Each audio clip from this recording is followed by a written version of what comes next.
Fenyx stumbled upon a winged creature, easily mistaken for a fairy. However, its true identity would soon be revealed. So, what is it? Fenyx would need to free it to find out. Yeah, but you can tell me now. Can you please respect my narrative pacing? As Fenyx freed the small creature imprisoned on the isle, she let out a cry, which meant, "Great hero, I am but a piece of Nike, the goddess of victory. Please free the others, so I may return to my full glory." They won't win without Nike. She's like a glove or a thing you wear that protects you while running. A helmet.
The Valley of Eternal Spring. Its highlights include a massive tree that reaches up to the heavens. The Hall of the Gods. Eros' palace. Oh, I'm glad he finally got his happy ending. And a palace belonging to the goddess of beauty herself. Of course Aphrodite would claim the prime real estate with the best view. As long as she's safe from prying eyes, I'm happy. From such great heights, a fluttering of birds, feeding from the most beautiful apple tree, caught Fenyx's eye. Phoenix was about as high as I was when I thought marrying Aphrodite off to Hephaestus would stop the other gods from fighting over her. Yes, that view from Mount Olympus is something else. I haven't seen it in years. You're not getting that high again, so stop asking!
Sure is quiet. That's not the worst, I guess. Hephaestus whining, Athena and Aphrodite bickering, Ares losing his cool.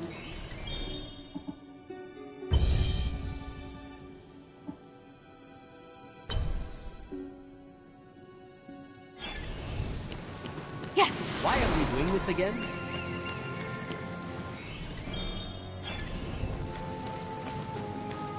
Let me know if you're in the market for anything.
whenever you're hungry now, you hear? And be sure to tell all your fellow creatures that I am here to serve them. Fresh apples available night and day. If I could move, I'd deliver. They guarantee.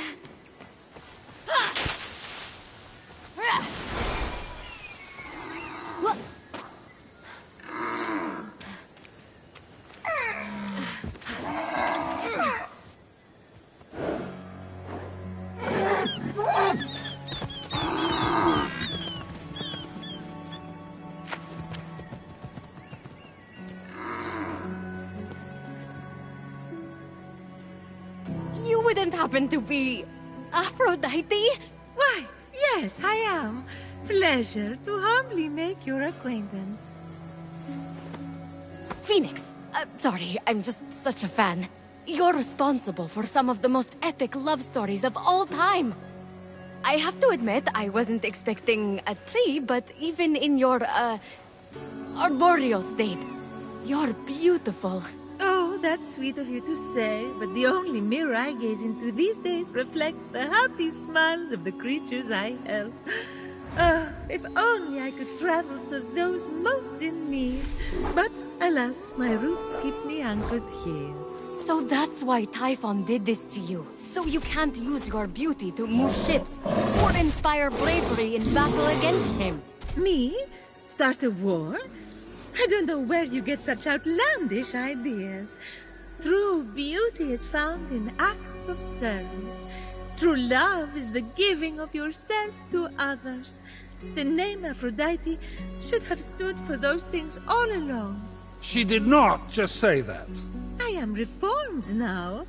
My old essence locked away in a vault, wedged under my largest root, which is for the best. Maybe I could get that essence back for you. I'm going to need allies to go up against Typhon. We have the hungry to think about. You said you need to free yourself from your roots. To feed the hungry, of course. Well, my roots were as a pretty bad farmer. So I know how to hurt plants. Salt. It shrivels them up. Oh, would that work? But of course my roots are not ordinary. They're primal, powerful. So we'll need, mythical salt water? Oh! This is in the prophecy! A pearl in rough seas! You were a pearl born from rough seas! The salty sea foam from your birth! Yes, what an inspired proposal. But I couldn't possibly trouble a stranger to recreate the conditions of my birth. What if a stranger asked to be troubled? If a stranger asked to be troubled, then I suppose I wouldn't really be troubling them at all. Here's how to conjure sea foam from my birthplace. I already know all about this. Mom loved this story. Grandpappy Uranus threw a pearl into the sea. The sea churned into foam, and Aphrodite rose up out of it. A pearl? Grandpappy? I'm not sure that's how it... That's definitely the story. Okay. I'm sure that's how it went, down. Got it. Knock a pearl into the ocean really hard. That sounds simple enough. Oh, thank you, Phoenix. I'll be serving fresh apples to the less fortunate across the Golden Isle in no time. Suddenly, the majestic form of a wild creature caught Phoenix's eye.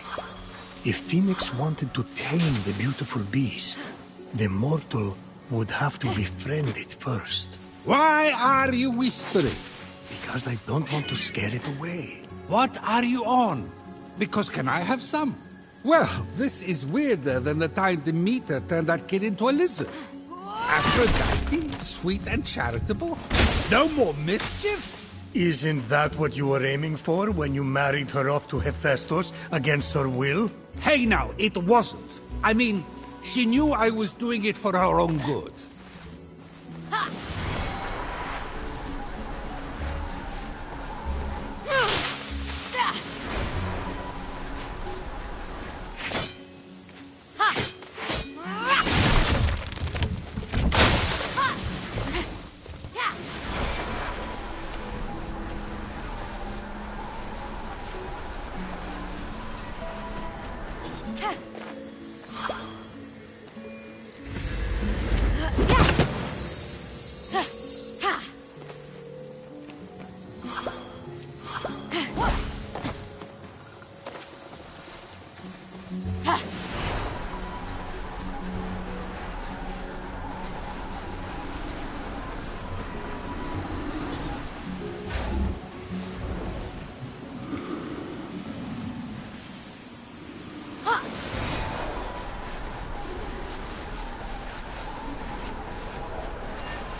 Grandpappy Uranus locked all the Cyclopes away with the other Titans, huh?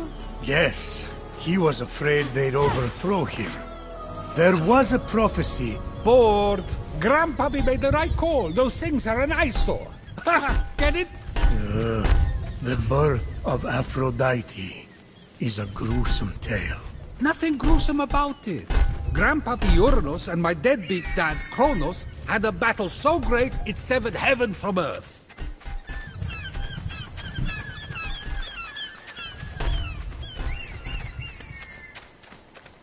That's not all that was severed. During his surprise attack, Kronos descended on Uranus. When earth was severed from heaven, there was a great earthquake that knocked a pearl loose from its oyster. Hang on, there was no... The pearl flew from its oyster on land, and Uranus caught it and flung it out to sea with such a force that it caused the frothy foam to bubble.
From the sea foam, Aphrodite rose, full grown, beautiful as that same pearl. I can't take this anymore. Zeus, Gaia lied to you about how Aphrodite was born. Oh yeah? Then tell me how it really happened. And Kronos, they fought. You can't be serious. Fell into the sea. That's...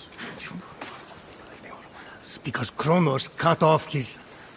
You're sick, Prometheus! Do not talk to me!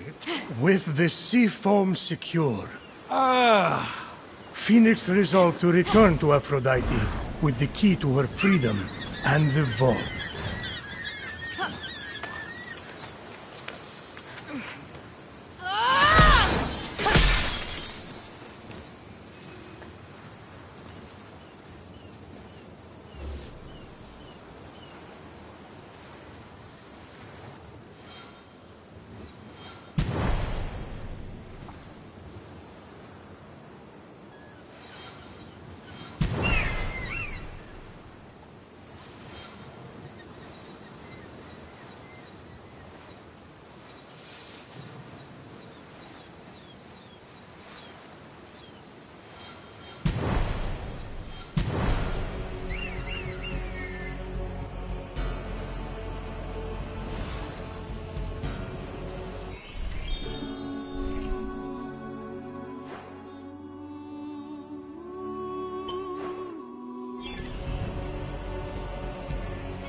You've returned, you sweet creature.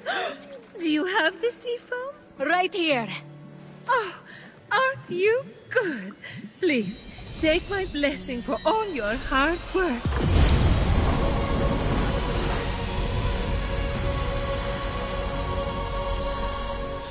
Now quick, pour the foam on my roots. The sooner I can move, the sooner I can expand my apple care. Did it work? Coming out of the foam, I was so fabulous. No, there's too many cuddly creatures that need my help. It keeps me awake at night, just seeing their little beaks and bright eyes, and those noses, those quivering wet noses.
What just happened?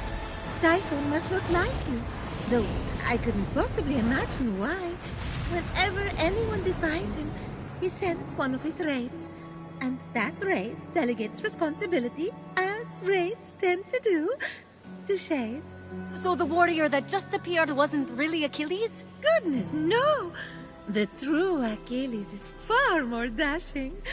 Oh, you're telling me. He's hiding in a lair nearby. Until he's defeated, his shades will reappear on this part of the island. Is there ever any good news? Well, the sea foam worked and I'm able to move my roots. One of them was actually blocking Achilles' lair. I can't help with the other three raids, though, Heracles, Atalanta, and Odysseus. Oh, you know what they say. Bad things come in fours. No one says that. No one says that. Tough crowd.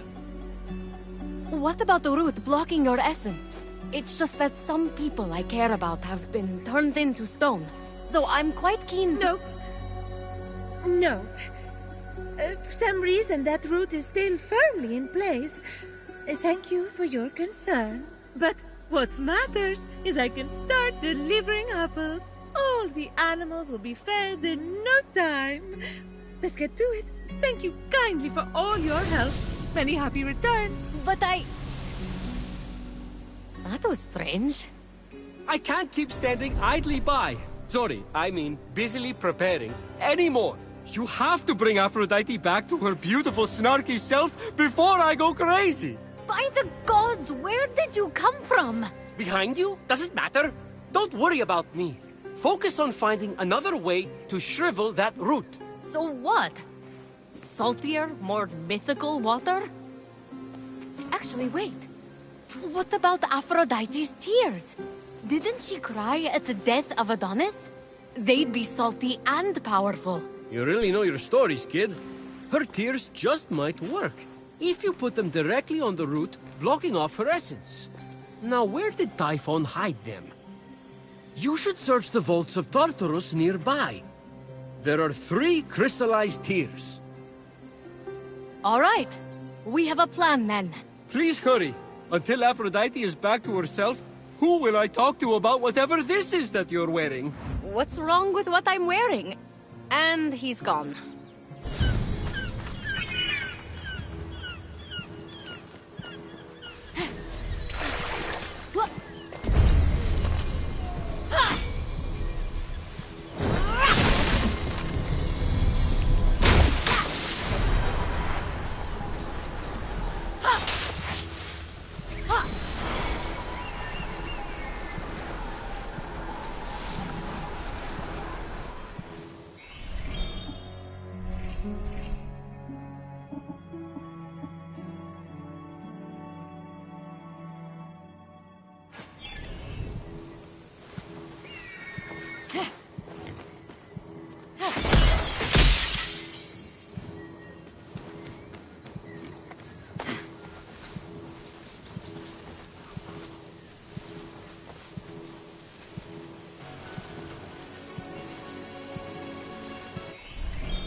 Adonia. Ah! The smelliest of festivals. Totally appropriate for Adonis. He didn't belong with Aphrodite. She was better than him. Adonia was a celebration of women's self-expression. They would dance on the rooftops, bringing scented plants like fennel and cabbage to their parties. In the spirit of Adonia, isn't it Aphrodite's choice who she loves? Not when it's rotten. Like that smell. And yet, the women of these villages let it waft from the rooftops, year after year. Maybe the freedom to make the choice is what matters.